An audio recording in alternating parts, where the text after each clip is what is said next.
Welcome to Wizard.com. I'm maths teacher Aditi. We have this question here. Solve the following. 3,79,288 milligram to dash kilogram. We have to convert this. Now we know 1 milligram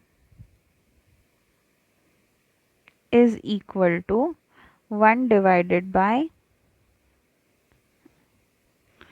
10 lakh. 10 lakh kilogram. Therefore, we can say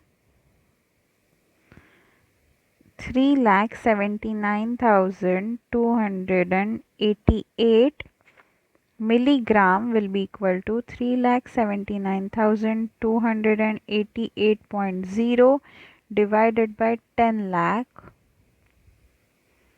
kilogram.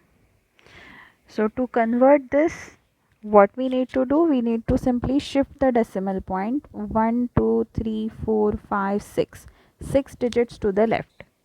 So 1, 2, 3, 4, 5, 6. Their decimal point will be over here. And since there is no digit over here, we'll assume 0. So the conversion is 0.379288 kilogram. 3,79,288 milligram is equal to 0.379288 kilogram. This is the answer.